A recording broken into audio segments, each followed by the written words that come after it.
Welcome back to Hacker Hangouts on Saturday morning. And hackers have changed or are changing. And I think like what had this in my mind starting off, Gator, as we started talking on this, was that I looked back on how I came up hacking, we'll say. And it wasn't like go to Hack the Box, go to Try Hack Me, or like go on an online forum or go to a CTF. It was like, it kind of felt like going into a chat room, going into IRC, asking someone, telling me to RTFM, diving into a manual, installing like Gentoo, not knowing that was like the worst. I love Gentoo. It's wonderful. It's just the fact that you have to like compile everything from source. So on this like crappy old laptop, it took like 2 days to emerge anything. And part of me goes, okay, well, I had to learn it this way. And it was massively difficult. Like I needed to go to college to get a degree in computer science and then later network security, because that was the only thing that big giant corporations would like put a check in their box. Yep, we need someone who knows network security. That was it. It didn't matter the knowledge I was gaining from college because none of the teachers knew anything. I had two teachers who were freaking phenomenal. I had one guy named James Placer. I had another one named Ryan Clark. Freaking two awesome teachers. Those ones I'll put over here.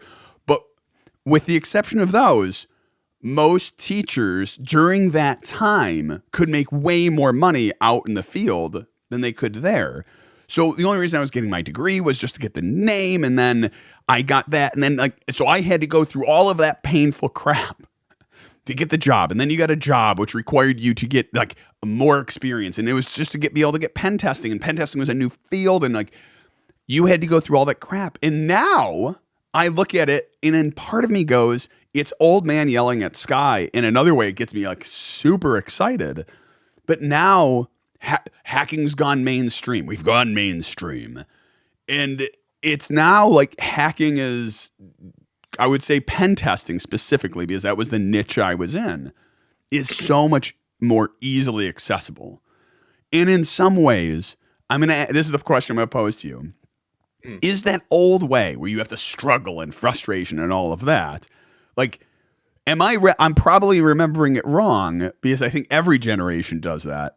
But like, is this a good transition? And do you, or am I just making things up? Is that same thing happening now? You know, that's a great question. When I was trying to go through and break into the industry, I remember listening to like Paul Asadorian in Paul Security Weekly, right? And they're talking about, hey, don't be a pen tester puppy mill, or whatever the phrase was at the time, to where, hey, a Nessus scan is not equal to a pen test. And a lot of people were like, oh, we checked the box, we're good to go. I'll have to agree with you on some points of it, to where the thing that got instilled into my mind when I was getting into it is that, hey, to be a good hacker, it would be nice if you knew some scripting. It'd be good if you knew how to program. But most importantly, you should be a sysadmin first. Because if you know how to build it, then you know how to break it. And then you can know how to go through and actually fix it on the back end as suggestions. I'm talking before, though. You're bringing up Nessus. Nessus wasn't even a concept at the time where a lot of this started. And I agree with what you're saying, like pen testing, not Nessus scan, things like that. But even like Security Weekly, none of that was a thing. So you had to like scavenge for it versus, I'm not saying like, oh gosh, I sound like a parent going like instant gratification, TikToking and stuff like that. But now it's like, if you're looking for a piece of information, you can get it almost immediately. And maybe here, I'll kick the hornet's nest, which I actually wanted to kick because when I heard you were on this conversation is, do it. You own a lot of information security books. I think the old style, style is a weird way of saying it, is it was, I'm going to go, like for instance, I'll make it personal. I went and got The Art of Exploitation. It was a great book. And it had to do with assembly and reverse engineering. And it was like understanding different concepts.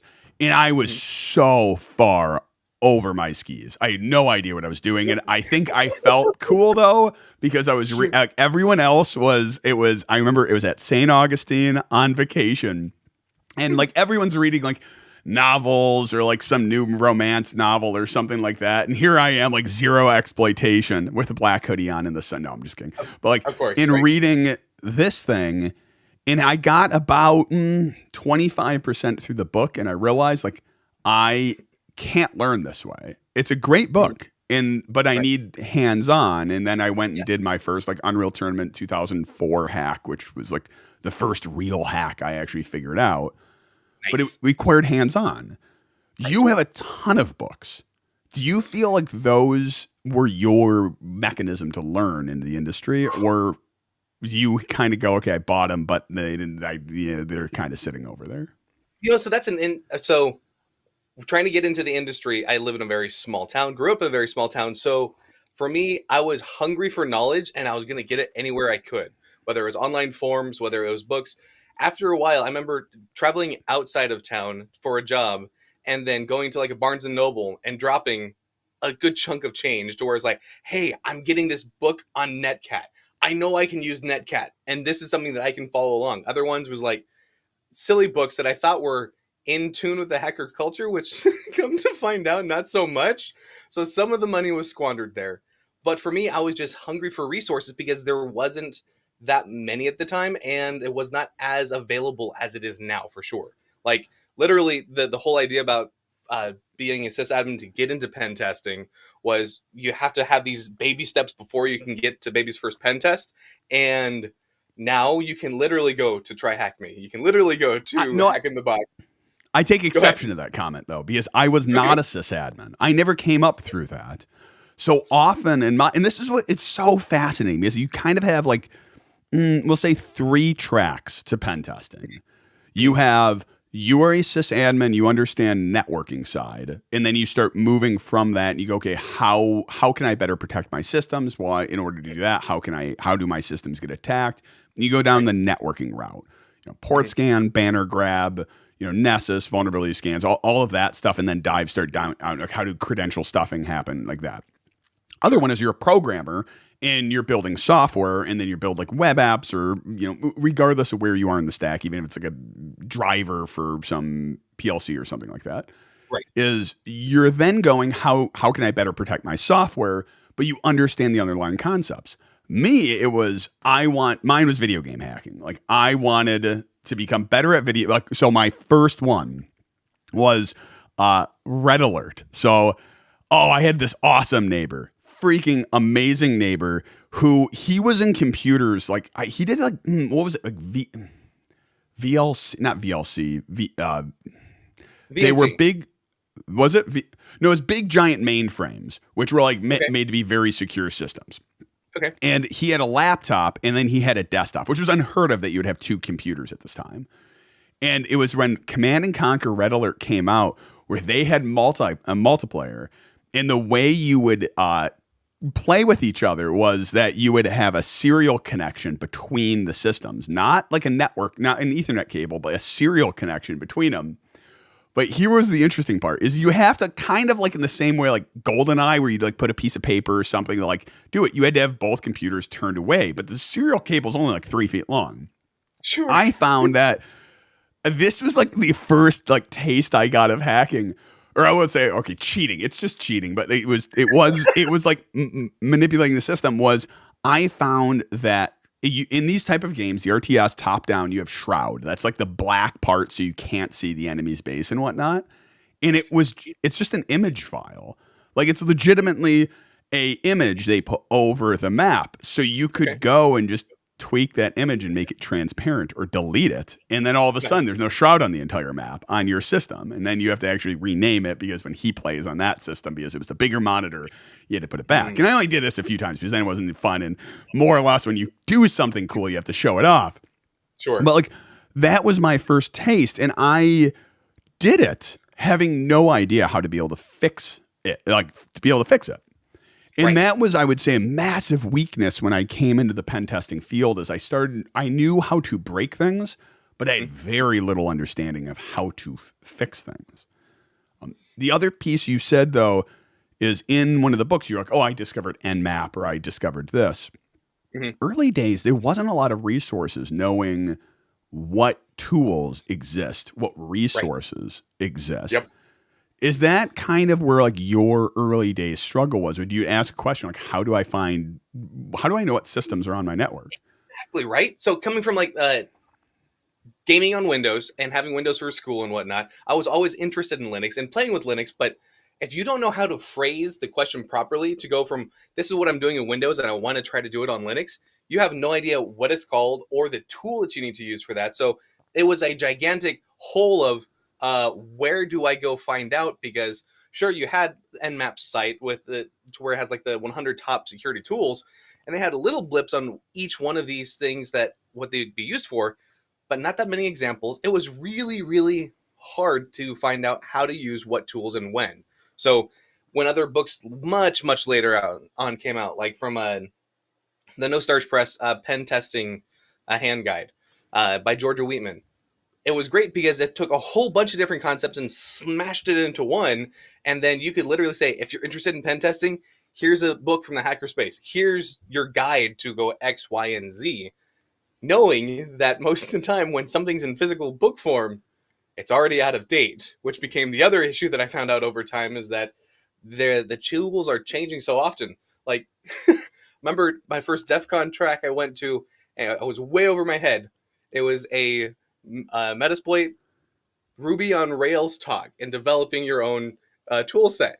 I had an idea what what Metasploit was, had no idea what Ruby's was. So I sat there. I'm like, I'm taking copious amounts of notes. I'm like, my brain is exploding because this is so far outside of my comfort zone. I have no idea what I'm doing here, but I'm trying to absorb information. I still remember and still have those notes, but I have never gone through and developed anything with Ruby on Rails. And It then I'm like, okay, here's Metasploit. They have this book that a whole bunch of people worked on, published it from No Starch Press. Literally this same month, they did an entire framework infrastructure change to the new way, and that an entire book was only about 50% worthwhile because it was the old way of doing things in Metasploit that 10 people worked on versus what they just implemented. So yeah, it was a kind of catch 22. it's funny you're dating yourself based on, oh, this is bad. I didn't realize this. Like when you're saying it was built on Ruby or the modules were built on Ruby, I'm like, oh yeah, I remember when they moved over to Ruby. Or like when someone goes, oh yeah, and like Kali on Ubuntu or Backtrack, and I'm like, or Flank, Oh and it yeah. was like back when it was on Slack. So it's like these little things. When you were reading books, because this happened to me a few times, when you were reading books of hacker tools, like they're all over the place. You have Right. for naming convention, how they name them. Was there ever a time you remember reading a tool name and thinking you read it right, but then hearing someone say it and realize it was been like years before All you the wrote? time. Which ones were I'm, those? Like, do you have any funny ones? oh, Silk. I don't have any that stick in my head, but I'm also dyslexic as well, so it's already a challenge for me. So I'm like, oh, this is fine. This is how you say this tool. No, it's not. SQL or SQL or whatever. I'm sure it was one Oh of the yeah, SQL databases that was like, how, what, or an acronym based one. But it's even thankfully, like I was gonna say even like Postgres and stuff like that. I'm still not entirely sure if that's it or if just everyone else is just agreeing with me when I say right. it. I'm like, I think that's right, but I'm gonna just say it.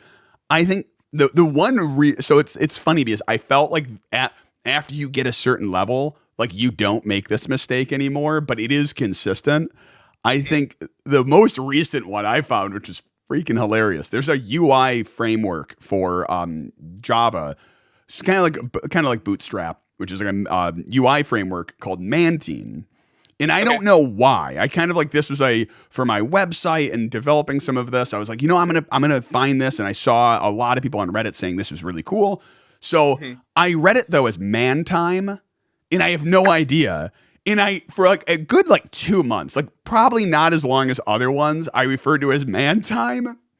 And then Yep. all of a sudden, it was, I said it to my business partner. I'm like, yeah, I'm building it. This is the UI framework, man time. And he's like, man time, what a weird name for a UI framework. Like, that's kind of like a little edgy there. And I looked at it, like, at that point, I realized it was Mantine. I was like, oh gosh, but that one's not nearly as embarrassing, though, is Med USA. And I called it Med USA. I have no idea why, but it was right when Okay. Hydra came out. It was like, Hydra was it's a tool you use to do like credential stuffing or brute force, like kind of not offline attacks, but online password credential attacks. Mhm. So Hydra can be used for a couple different things, but MedUSA, this is the new one, and I was so proud when I found it because it was when it first came out.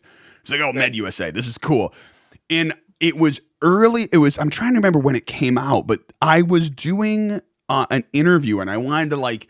There's that moment during an interview process when you need to like kind of beef yourself up a little bit, and you kind of like, you don't want to sound arrogant, but you want to stretch your muscles and, you know, flex your right? muscles and be like, okay, I know what I'm talking about.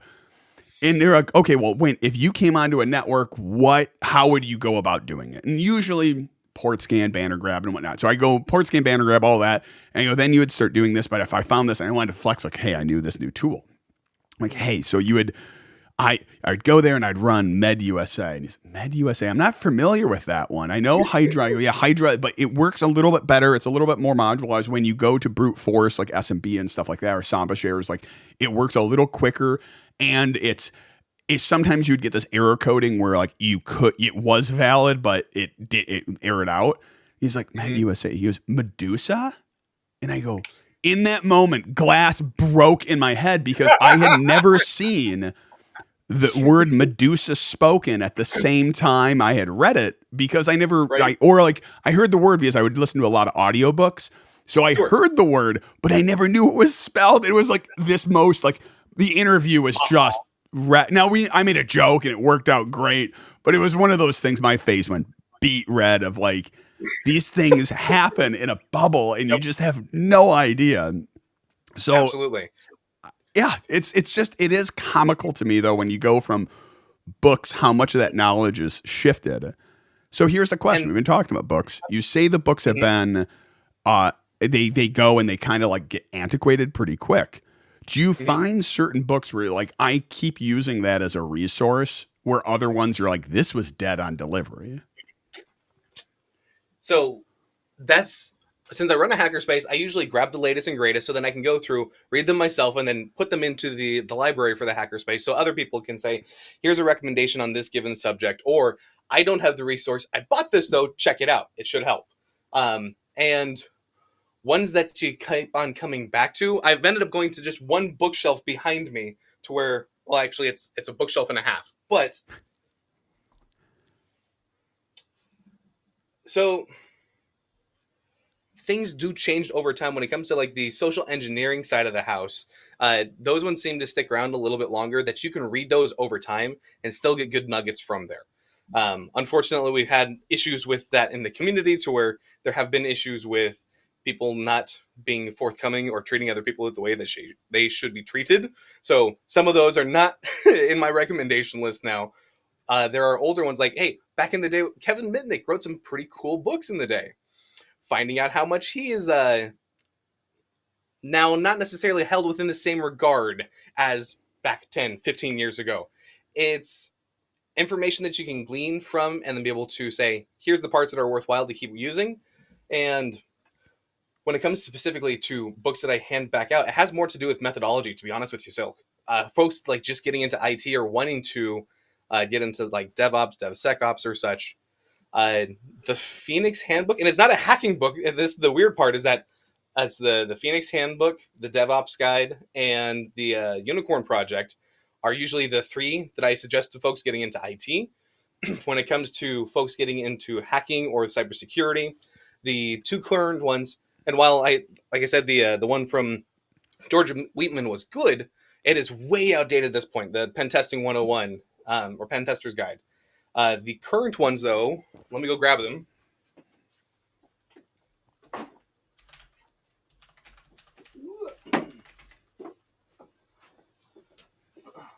So while you're grabbing that, I had noticed a few comments, and it sounds like one of the things you said, someone actually referred to earlier, Wi-Fi Addict. He said being an amazing hacker is thinking outside the box, and the mindset of breaking things is okay. And I think that's kind of what you're driving at, is like the mindset and the overall concepts are great when you're reading about them in books, but like detailed hacking steps kinds of get stale fast.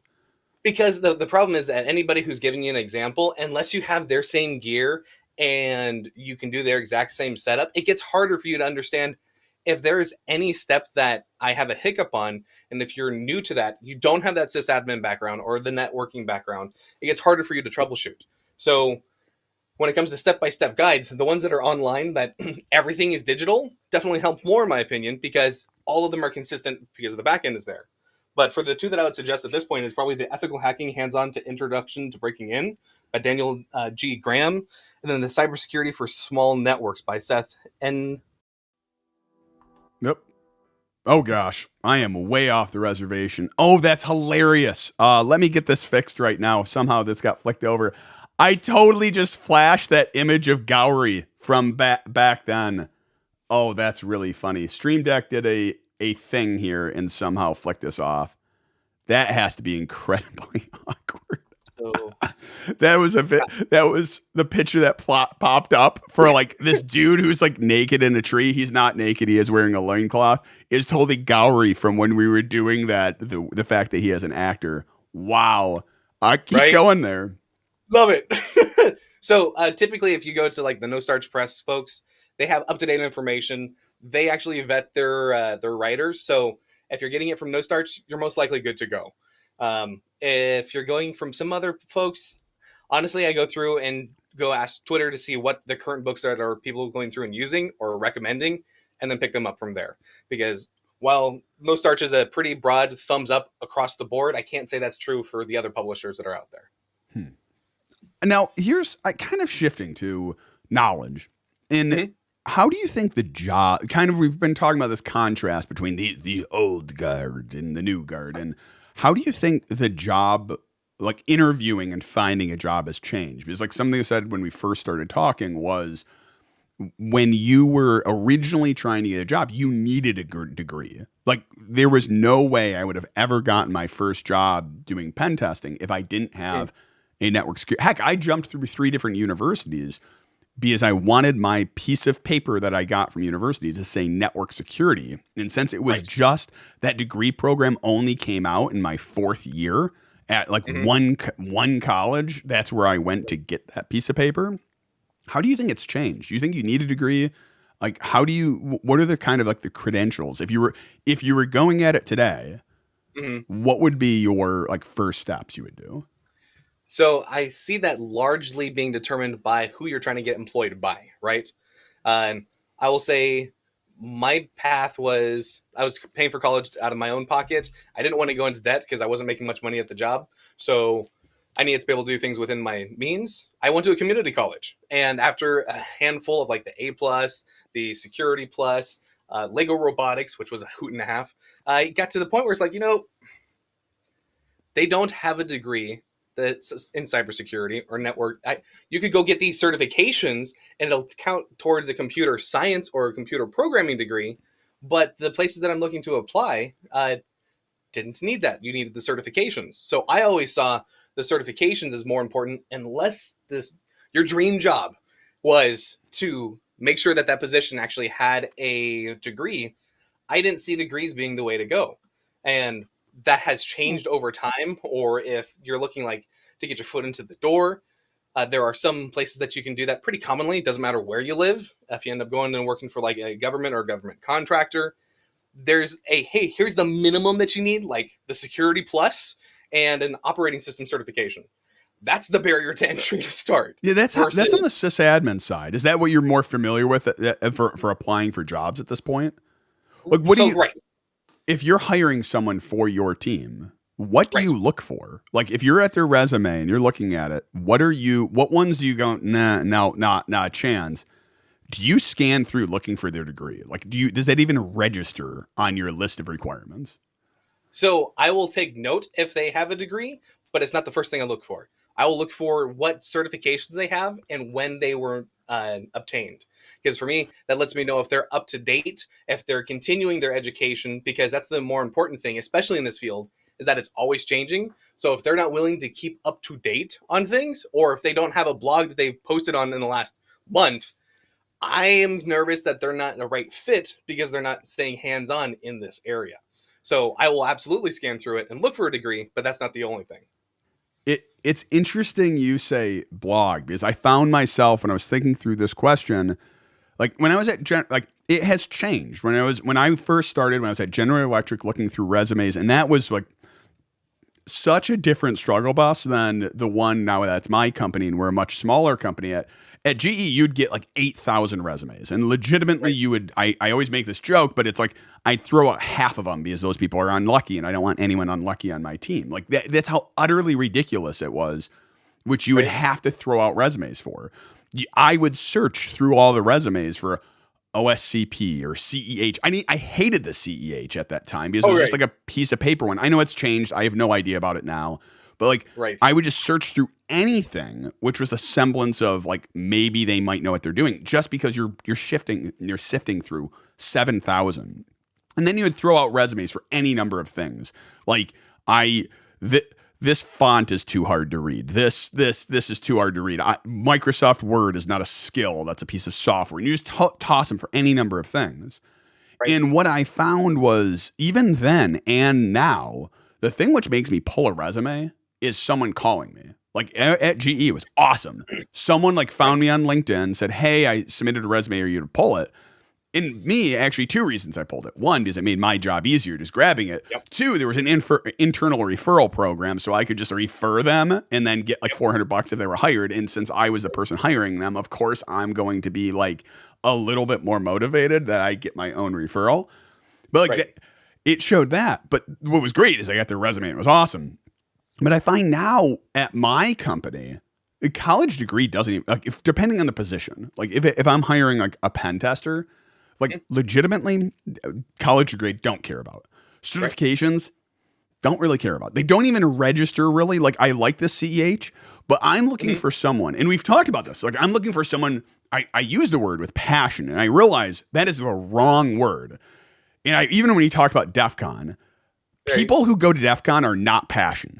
They're not passionate. And pause here for a second. It's like they're not passionate because these are the people who like. People who have passion are the ones who are like setting up home labs and whatnot. These people are the ones who have, it's moved from passion to obsession.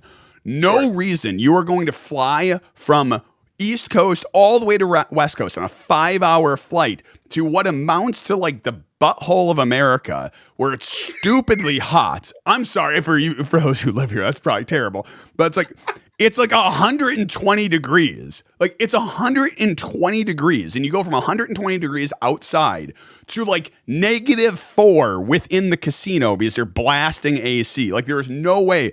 And then to be among 34,000 people. No one likes people that much to be able to go, you know what I want to do today? I want to do a 5-hour flight to go meet with 36,000 people, to go from heat to AC, and then just be like smushed among them. Those people have now passed into obsession. And that is what I'm looking for. Like no normal person writes, just like you said, no normal person writes a blog on, hey, I did a hack the box challenge. And then here is what I learned while doing that hack the box challenge. Because hack the box doesn't let you just shove their challenges online, or they say it's against their terms of services. That's why like people like CryptoCat and stuff like that don't actually like post their videos until after it gets retired. But no normal person does that. That's someone who has an obsession with network security, who is now taking that, funneling it down, coming up with, this is the key concept I want to write about. That is the person I want to hire. And you see this in their resume where you go, this person doesn't have a passion. They have an obsession. And that, when you find that, like, and you talk to them, you mention like anything in their obsession, and they're done and off. Like for you, DEF CON, bam. Like we can talk about it. So like, I feel like where it's transitioned to me is I look for someone with obsession for one. In two, especially if I'm looking at a junior level person, is someone who has built a community, or even built a community or is part of a community. And here's why. The time in my life I learned the absolute most was my second year of college. And the short version of this is, second year of college, I went all the way to Arizona for, and I got put in university housing, which is actually an apartment. I had 4 people in my apartment. one of which was in like video game programming or something like that. My roommate was obsessed with World of Warcraft. And then I had this third weird dude who legitimately sat there with hardware parts all over the place all the time, like soldering them together. And then I would be in the room. And since I didn't know anyone, my room, like you had 2 bedrooms, I would kind of got into World of Warcraft because I got into like kind of looking at the Warden client. I had not really gone like dive deep in too much video game hacking at that point. So I looked at the Warden client. It was way too complex. That's the anti-cheat in World of Warcraft. And got pulled there. But then like this guy with the hardware kept intriguing me. And then he had like a private room with a bunch of other awesome people, which was called Room 244, the Lab 244. And I started hanging out with these people. And I'm like, wait, this is more interesting than World of Warcraft. I'm going to go over here. And that was Bunny, who runs the hardware hacking village, or later would run the hardware hacking village at DEF CON. And then I moved into a house with 6 other people. So it was 7 of us in this giant mansion, which is a story in and of itself. It was like, oh gosh, it was like a 4,000 square foot, 7 bedroom, 5.5 bath, like a giant building we had no right to be in because it was brand new, just built. And maybe I'll tell that story if you're interested. But in that house, going back to the community thing, I learned the most I have ever learned in my life in that span of time, because everyone in that house had some sort of obsession. I'm like hitting this table right now. Hopefully that's not coming across in the mic.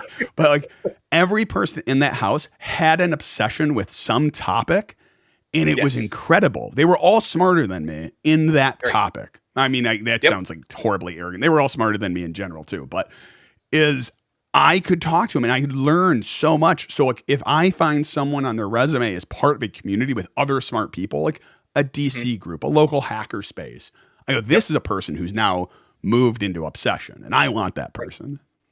Absolutely. You know what? You make a great point there, to where learning how to be able to not just gather information, but then get to the point where you're able to share that information as one of the key things. So when you're talking about it being part of a community, that absolutely hits it on its head. If you're willing to share the information that you've learned, that means that not only are you more mature in your skill set and with yourself, but you also then can help the next generation or bring up the community around you, which is a pretty big deal. So are you willing to go through and give presentations? I know back at the beginning, like first 1 or 2 years going to DEF CON, I would have been scared shitless if I was asked to give a presentation. Just wasn't in my thing. And over time, it's like, you know what? These are a bunch of geeks. We've made our hackerspace.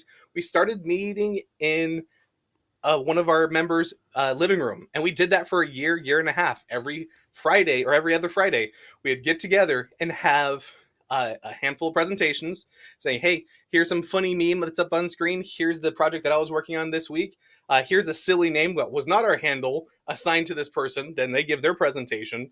And then the presenter would then say, oh, and here's this next new silly name that's going to talk about this presentation. And we had anything from seeing where proxies were being hosted, or hosting your own proxy and seeing how people will just pick random ones on the internet, setting up AWS for SSHing from your local box up to the cloud and then pivoting SSH tunnel through that. Way early days, but it was rough. It was really rough. But we loved it because we were all learning something new, whether it was from the social engineering aspect of it, whether it was the hardware, and we started gleaning knowledge from each other. And literally from that, got to start getting suggested, hey, so we've all been going to DEF CON. We made this group so we can have DEF CON all year round, if you will. So we start building that community out. Then there's a Linux talk, and like, oh, you know, this Linux thing, there's more to it, and there might be a job you could do that full time. Ooh, really? I could do a full-time Linux job? I'm interested in this. Let's go. Other sysadmin jobs come in, and then being able to network with people by saying, the company that I'm working for is looking for X. Being able to get your foot in the door, being able to learn something from these other areas was awesome. And then getting to that next step of documenting what you do and then sharing it. Whether it could be a blog, it could be a YouTube, or it could be a presentation at a local hackerspace. And over 10 years of giving different presentations, it's, you know what? These are a bunch of geeks in the room who are here voluntarily. They want to hear about this subject. So I want to share my passion with them of what I found out with this last 2 weeks of time that I've gone through and worked on. So changing it from, oh my God, there's so many people in the room, to these are just geeks. We all just want to share information. Let's go. and let's share that information as easily as possible. You brought up something interesting because you said something about if your job is looking for someone specifically, you have this community you'd reach into, and I think this is another point where like the job market, we'll say, has changed. Because originally I was like, oh, you need a college degree, you need the certs, you need to submit your resumes, you need to reach out to the person, all of this. Now I feel like if I was getting a job today, I think again, I'm not saying someone should have an obsession. Maybe that's like a clinical term I'm not supposed to use on the internet. And now someone's gonna like put it in the comments if you disagree with me. No, there you go. Engagement. is you look for someone with obsession, but what's interesting about the community one is I think that's such like that is your pathway to getting a job in the industry now where it wasn't before because not everyone had those. And maybe it's just because I'm older and now I have people who are in the job market. But like if you think about it this way, if you look at probably like some of the most successful people in the world, it's not that I will say there is an amount of luck. But the thing is you get lucky in the sense of that you like if there is a job, you think about it this way. For that job at GE, there's 8,000 candidates. It's not just one person who deserves that job. There's probably more than half of them or 80% of them actually would probably be fantastic at that job. So there is a level of luck that person gets. So how does that one person increase their chance at being that lucky person? It might be reaching out. Yes. But I'd wager, though, with a community, if you think about this way, you have like 20 people you're friends with. I mean, maybe not 20 people in this hacker space. Sure. Half of them have jobs.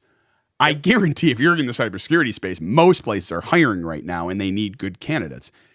In 100% of the time, I will go with one of my employees' recommendations for someone over some rando online or random resume that was sent to me. So like you increase your chances of getting a job in the industry just by having a good, strong community. And like it kills me because when I was young, I wanted to be like, I have the skill set. I know what I'm talking about. Give me the job. I deserve it type of thing. And now it's flipped to that mindset of it doesn't matter what you know, it's who you know, and it kills me. It kills me deep inside. For me, I will say that bothered me as well on saying it's about who you know, not what you know. But I countered with that by going through and saying during the time frame when I was learning that, I was still creating content and putting it online to where I could go through and say, hey, I have no experience in the field as a full-time job, but here's my blog, because that was the thing back in the day. We got the blog spot, you got the securities key, you got whatever you want to go through and do. Go check out my blog. And here are my write-ups of installing Windows, of the tips and tricks of getting ESXi up and running for your home lab. Here's how you're going through and doing mesh networking before that was a thing and extending your network. Here's how to flash OpenWRT, etc. And being able to go through and document by saying, I'm actually creating documentation. Here are the things that I would be doing for you in your lab. I'm already doing it. I can prove the skill set because I wrote the blog on it. So if you want to talk to me about Raspberry Pis, because, hey, back in the day, those just were coming out brand new, right? What projects are you doing with that? It gave great onboarding conversations to say, okay, you're not just speaking the language, you're actually doing it, even though you can't do it full time. I will say the biggest difference of being able to start doing that full time, being able to get fully integrated into, in this case, Linux, instead of just playing with it, having a machine dedicated for it, but actually making it your daily driver. And then it's all cool when you have a lab. Once you put developers and you're having to support people, they're complicated and it's not always straightforward. And you're like, oh, this is a technology problem, I can fix that. No, you also need some social skills too, because then you have to go through. It's like, why is this developer changing his bash RC or changing his dot profile? No. Why is it breaking only on your machine? No. Okay. Same team. Let me help you. Come here. Let's put in a ticket. Let's go for this. It just changed over time, which was interesting. So yes, it's who you know, but being able to prove what you know as well by documenting definitely helps in the longer run, in my opinion. I'm finding this conversation is very similar to, we'll say, a YouTube video. And I'm realizing like the more I hear about it's fascinating. The whole YouTube subject to me is actually fascinating. but it feels very similar to pushing a YouTube video out.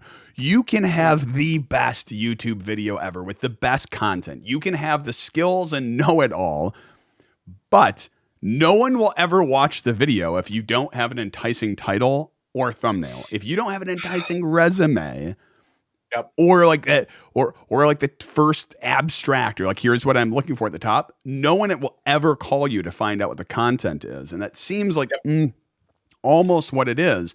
On the reverse of that, you have the best resume in great thumbnail and all of that, but the actual video is crap. No one's going to sit all the way through it. And it feels like that's kind of in the same thread as it.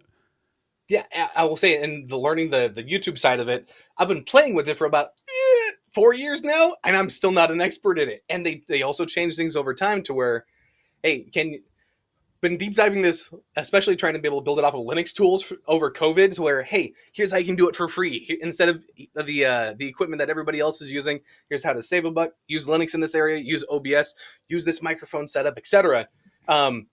So making it on Linux has been a little bit harder, but at the same time, trying to learn the skill sets of, your thumbnails are only going to be seen on phones. They're going to be like this big. So doing super detail inside of a thumbnail's not going to matter. You got 3 words. Those 3 words, right? Kind of applying it back the other way, though, is it almost doesn't even matter. Like, if you do know your skills and everything like that, it doesn't really matter if you have a crap thumbnail and crap title if you're sharing that link. Like, if I'm taking this and say, ooh, this is a good video, and it's very similar to reaching out to the hiring manager and say, hey, this is a good resume. Or if a friend recommends that video, you're going to go watch it.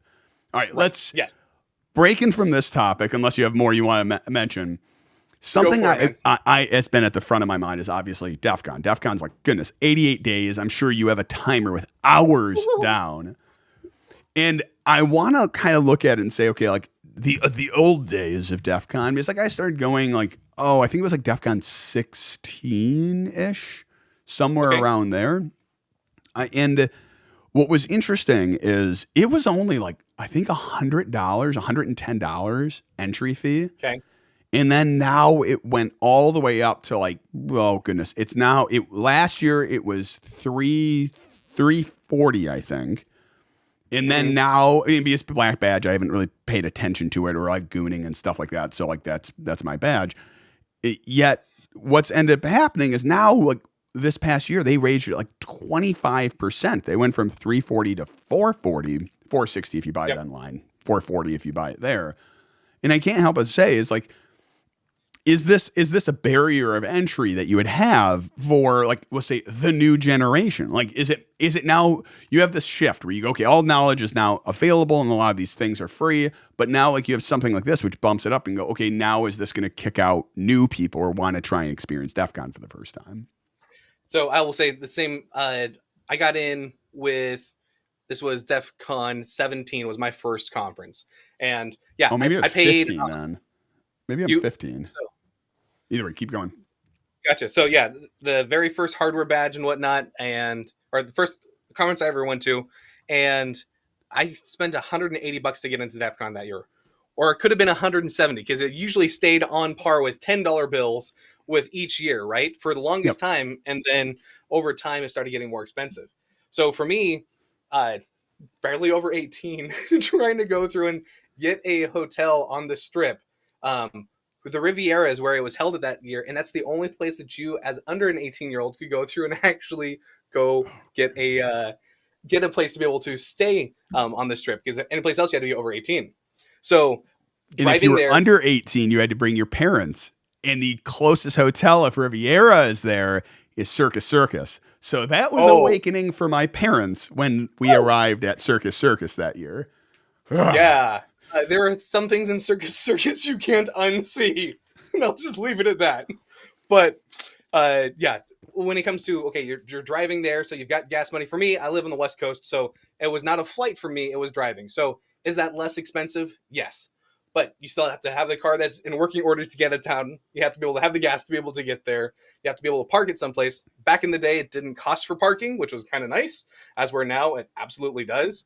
So it was not a small feat. It still would cost you about $1,000 if you went in with like 2 or 3 people. You got a hotel room and shared it. You could bring down the price to be the cost of DEF CON, which at the time let's say 170, plus your hotel room, which if you did it for the 3 or 4 days, if you were doing it as about $800, you split it 3 ways, it's about $200 there. Then you got food and what other gear do you want to buy. It was still anywhere from a $500 to $1,000 sprint to go to DEF CON. Some years were tight to where you literally had this last $20 and all right, it's time to go home type of a deal, right? So there was no gambling, there was no going above and beyond. Other years were a little better, which was great. So it was expensive, but I planned for it, and it took me a couple of years to finally get there. Every time thereafter, I was like, this was totally worth it. I found my people. I need to make sure I can make this happen. So just making sure, okay, what's the amount that I'm going to have to save? How much would be a nice little buffer now, and start adding to that throughout the year. So what do you think of $100 increase year over year from last year to this year? It's a lot, man. And I will say, for when it comes to bringing new people in, it's going to be a barrier to entry. On the flip side of this, I'm also seeing a lot more people getting approved to be sent to DEF CON for work. So I'm seeing it as people are getting into the industry, which is a good thing. People are asking to go to DEF CON and getting approved to go to DEF CON. So if it's for the average Joe to go through and say, hey, I'm funding myself to go, and you're 17, 18 years old and trying to go, it's going to be rough at $440 just for the ticket before you look at the hotel cost, right? And you can stay off strip. There are other ways that you can save money. You can stay at like the Tuscany where B-Sides is held, and it's a lot cheaper. You got to walk then, but there are still ways to do it. Otherwise, look at your local community. If you don't have a hackerspace, man, this is the time for you to go to your library, right? Go to the 3D printing section of your library, or the hacking, the InfoSec area of your library. See who shows up. Yeah, hey, hold on. You're pulling us off topic here, because like one of the things I had thought, like when I first saw, like $100 is a lot to jump up year to year. On the other side of things, I always thought DEF CON was remarkably cheap, and cheap relatively and stuff like that. Like again, it was DEF CON 22. I won my black badge, so like part of this, and I don't bring that up like ooh, black badge. I bring it up mainly because like I haven't had to pay for that long. So like it's kind of like I don't have to like think about it as much. And the kicker though is like I look at every other conference, like even like GurCon, which is like this little tiny conference in Grand Rapids, Michigan, is like $300, and Sands like $2,000, and Black Hat $2,500. Like when you look at it, DEF CON is like comparatively massively inexpensive. And I think about the value compared year over year. And this isn't like I guess in defense of DEF CON, but like it's massive Caesars Forum. But like, we did 49 videos, one short of 50. We did 49 videos published. The funny part is I think we shot probably like 55, but most of them we just tossed out because they just weren't interesting, or like they were kind of like clips, which didn't make any sense. And 49 videos. And this is the terrifying thing. After doing 49 videos, running around the entire time, there are still massive chunks of DEF CON we didn't even see. Like, we kind of like glazed over, like, what was it? Demo labs. Demo labs is like 10 rooms. The thing we found out was every single major space was a conference in and of itself. Like, the Blue Team Village has back-to-back talks the entire conference. So if you look at like GurCon or some of these other ones, that is like just the Blue Team Village. So like I will say, like, don't get me wrong, at that point in my life, that is a crap ton of money. Now, obviously, I look at it a little bit differently, but like it seems like it is one of the cheapest conferences I know of for the amount of value it gives. And there are lots of opportunities, I think, to make that money back. And the other way you would justify it too is like this year there's like the exhibits hall. I think that's actually one of the reasons that a lot of companies are now sending people, is actually because DEF CON stood up that exhibits hall where you go, companies now have a place which they can go and recruit and all of that. Because it's impossible to. When I was at GE, they're like, yeah, go and recruit people at DEF CON for our team. And it's like, No, like it was just no. There's no way of doing that without it sounding like so weirdly slimy. Of like, yeah, and here's my card if you want to like get a job and interview. And someone's like, I just wanted to like drink a beer and talk about the CTF, and you're like, yeah, but here's my card. Like I don't like, gross, right? So And there are always people hiring at DEF CON, which is the interesting part on whether it's blatant or whether it's quiet. You're going there for networking is what it really comes down to, right? And so yes, there's the cost increase. Is it going to stop me from going? The answer is no. I'm still volunteering to be able to go through and help run the contest. So I'm going to be there visiting and working with folks that I've seen year over year to try to get new folks in the industry and just get them hooked on hacking, right?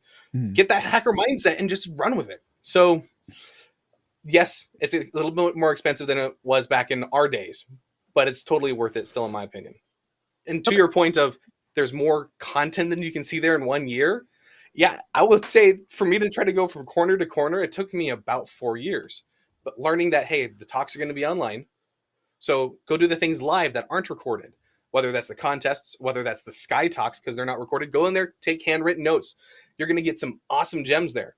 But go participate in something. The cool thing is with the different villages, like the blue team village, the red team village, lockpicking or whatnot, if you want to go there for a certain skill set now, you have a literal village there to teach you the entire time if you wanted to deep dive and just get absorbed in all the information that they have to offer. Yeah, there's the other thing I'll mention. I'm kind of looking at some of the comments. Is the other thing I'll mention is like there are a lot of vendors, villages, which are looking for volunteers, and usually they're cover your entry. So if you're looking at that way of bouncing it down, there's a lot of them. Actually, I know at least one of them who is doing it. So if you are curious, like, hey, I want, like, you're like, hey, I'm willing to work a little bit at, like, to help a vendor and whatnot. There's like, I think there's like either reach out to me on Twitter or there's a place on I think YouTube, which has my email on it. Reach out to me because I know one vendor is actually looking for help and he'll cover things like, I think he'll actually cover like hotel, your vendor badge, and I don't know what else he covers, but he covers your ticket and other things. So if you are like kind of like on the edge, but like you can cover your flight and whatnot, there's always that. What are you going to say, Gator? So to the point, if you're trying to be able to get into DEF CON less expensive, you have contests too. For me, I like to go to the front of the line. I always wanted to make sure I got my physical badge because after I learned you could run out and get paper versions, I'm like, I'm in front of the line or near the front of the line every single time. Great way to meet people. But more importantly, you would buy 15 of them and scalp them to the back of the line. No, I'm just kidding. Never did that. You would go through and do like the art contest to where if you want to try to get in for free because you're a starving student or you don't have the money to get in there, there are other ways for you to still do that. There are also other folks that are in the InfoSec industry that are funding to send folks to DEF CON. So say you work for a pen testing lab. They'll say, hey, we're putting up 10 scholarships. We'll cover X, Y, and Z. Here are the things that you need to submit to be able to be put into the drawing for this. So there are ways for you to still get to DEF CON for free or cheaply. One of the years, like I said, won third place in an art contest. That's how I got in that year versus going through and paying for it. So volunteer, get in there, and you can actually get more stuff covered. So we got off track, but there was one other topic I actually have on my list, which was, and again, I say list like I have a list. I don't, but in my mental list, I had a conversation with one of my employees, and he's active within bug bounty programs. And I never actually did bug bounty programs, which is, I feel like weird. And I didn't realize how there's really not a lot of barrier to entry. And he agreed to do like a podcast or like we can do a video or something like that of how he got into it. Nice. And what's fascinating about it is historically, when I started hacking, there was like this, you didn't learn anything. You went to the door, you slipped the envelope underneath, then someone either tell you to RTFM or maybe give you like a nugget, which you then could go like scavenge the internet for. Now, again, there's all these resources online. There's Try Hack Me and all of that. But then there's like if you want, like the thing I don't like about CTFs is the fact that so having competed in a bunch of CTFs and having done real world pen testing, they are fundamentally different. I would almost put them not even like a Venn diagram where there's a little bit of overlap, but almost completely separate. Because one of the feelings of a CTF is you know there's a vulnerability there, and you look for the telltale signs of where as a game maker could I put, like, that's the next level. Like the first level is where is the vulnerability, second one is how do I exploit the vulnerability, and then like the let's say the top tier mindset is if I was a game designer, where would I put the vulnerability to make it difficult but not impossible. Right. So sorry, I'm getting like weird static, and I think like we're within CTF. What's interesting about bug bounty programs is it allows you to do real pen testing, we'll say, with outside CTF, but on a live environment. And that is like weird to me because historically you have a company which effectively says, hey, here's our sites. If you find any number of these vulnerabilities, go ahead and hack us. And I think that's so weird to me that there was this ethical like grayness when you started doing it when we were young, where it's like, you're not allowed, you're breaking the EULA, you're breaking your terms of service agreement. Now you have companies just going, doors are open, everyone's welcome, come hack us. And that's weird to me. That's fundamentally weird to me. Right. And I will say the same thing to where early days, you wouldn't talk about what you had gone through and hacked in certain areas, or saying, hey, I'm trying to become a penetration tester. People look at you funny. And I've got some family members on my wife's side. She's like, you're a what? Okay, cool story, bro. And I'd very much be interested in hearing his story on coming into the bug bounty side, because yeah, some folks are completely offsetting their Q&A by shifting over to bug bounty to where, hey, the public will find it, which is great. It's open source. Someone else will support it, right? So, and that's okay. You're gonna get one of my pet peeves. When it comes to open source and somebody else supporting it, right? Somebody's got to pay for the beer. It's free as in beer, not free as in speech, right? Somebody's got to pay the bill. Whether it's you're paying the bill this time, I'll get it next time type of a deal.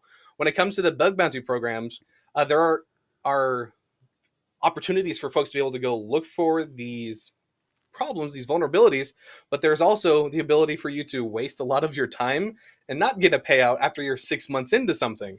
So it's very much a trade-off to where I would love to hear his experience with getting into the bug bounty side of the house, because my understanding is that it can be rough, or it could be a great payout. It really depends. Yeah, it's interesting. What I found from multiple conversations with people who do bug bounty programs, the sweet spot for bug bounty is not, I'm going to grab this thing and find some sort of like remote code execution on it, which is going to take a significant amount of time. Right. You have vulnerability scanners like Qualys, Nessus, OpenVAS, all these open vulnerability scanners. Those the companies are running, you're not going to typically find anything there. You have manual, hands-on, I'm going to open up WinDebug, whatever, and then find remote code execution. Then there's this whole middleware layer of tools which require some knowledge to be able to run, but but they're not automatic. Like things like XSS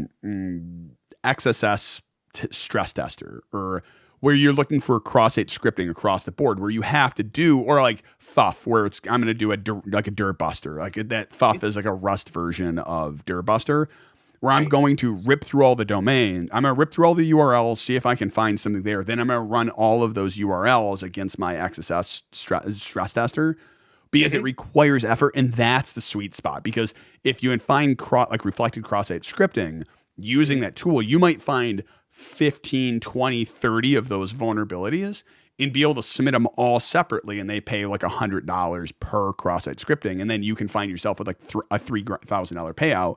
And you're really just running automated tools with some sophistication. Right. You're yep. Right. And that seems to be like the sweet spot of bug bounty.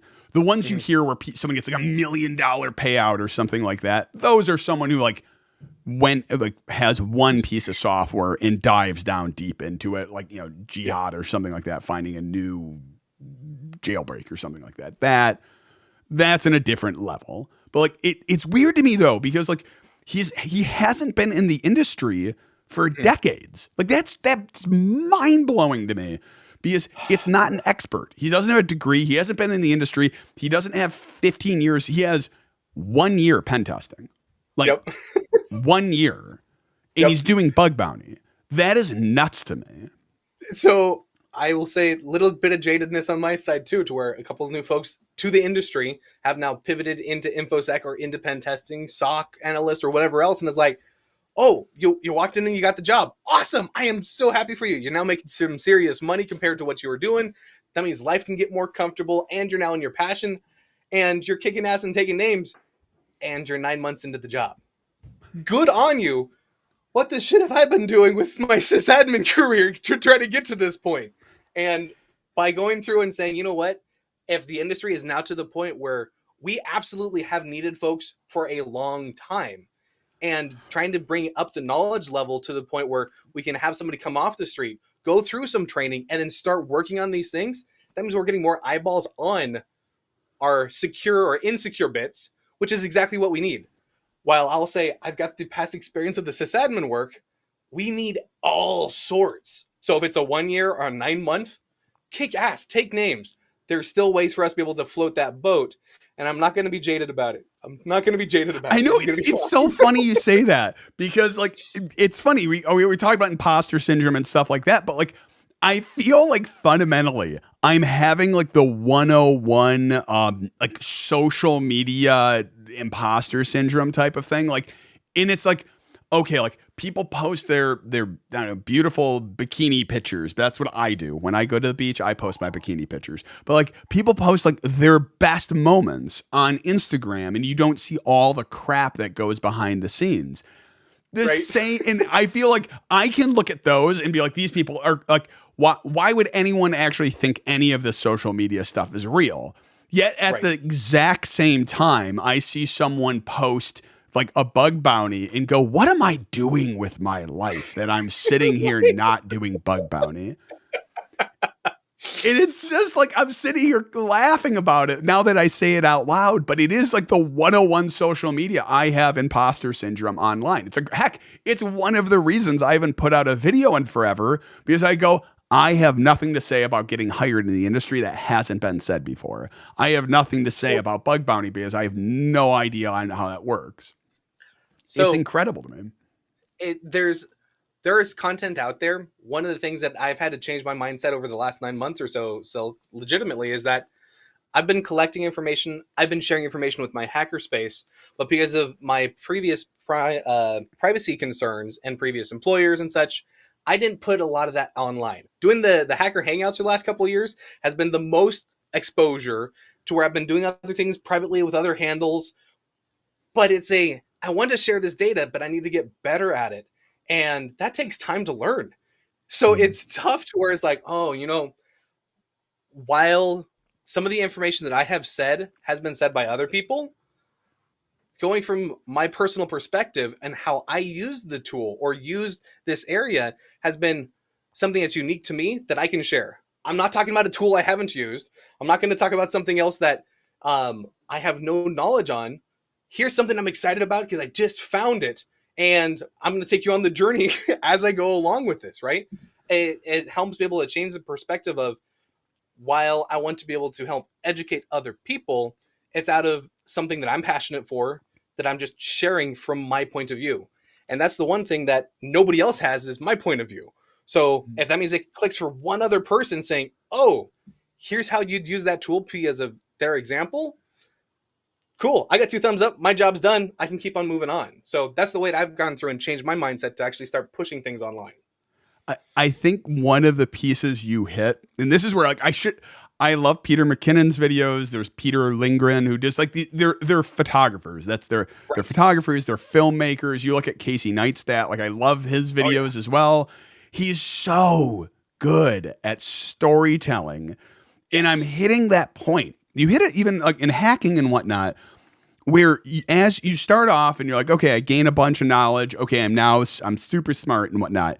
And then you hit this like valley of despair. We've all seen that image online, where you've gained enough knowledge to realize how stupid you are in the subject.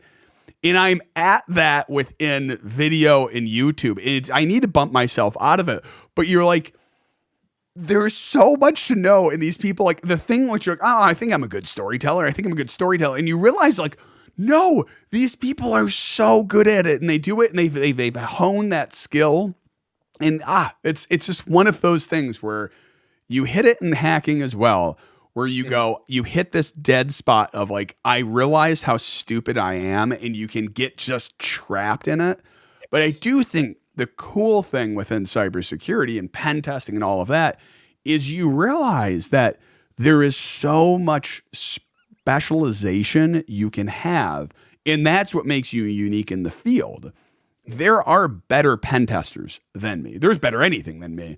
But like, when I go heads to heads with someone on a CTF competition, it's that, or like that's why I feel like that's why I was successful at Darknet. That's why I was successful at Hack Fortress. That's why like I went like one hacker versus 5 hackers on the other team, and I won. Like mainly because it was that unique set of skills, which I go, okay, I know a little bit about this, a little bit about this. I'm very good at these things, and these are the tools I know. But like, that uniqueness in the industry is what makes you a special snowflake. Like that is, and I think that's where you have to like, that's your unfair advantage in the field when you get to a certain point is, what are my unfair advantages? What makes me special over other people who are actually smarter than me in this topic? With that, Gator, what do you got for us? Never stop learning, right, Silk? That's one thing, is that there's always more to do. And for me, I like to go through and put too many things on my plate. So getting specific with what you're passionate about and deep diving, because like you just said, we can be super generalists to where we can have a little bit of expertise in everything. That's okay. Pick something that you're passionate about and go learn about it and deep dive. I'm finally, after so many years of doing hackerspace and other things, I'm focusing on 1 or 2 items between now and DEF CON. And while, of course, helping run the Darknet NG contest for this year, there's also another project that I'm working that's parallel with it. And I'm super excited to be able to share more about it here soon, but I'm getting focused. So that's the part that's driving me forward to where I'm bringing other people with me. Feed your passion, man. So, and make sure to go love your hacker family. Thank you so much, Gator. Thanks for this conversation. I always enjoy Hacker Hangouts. I enjoy hanging out with all of you. Thank you for joining us live. Thanks for those in chat. Thanks for joining us. And as always, hack on.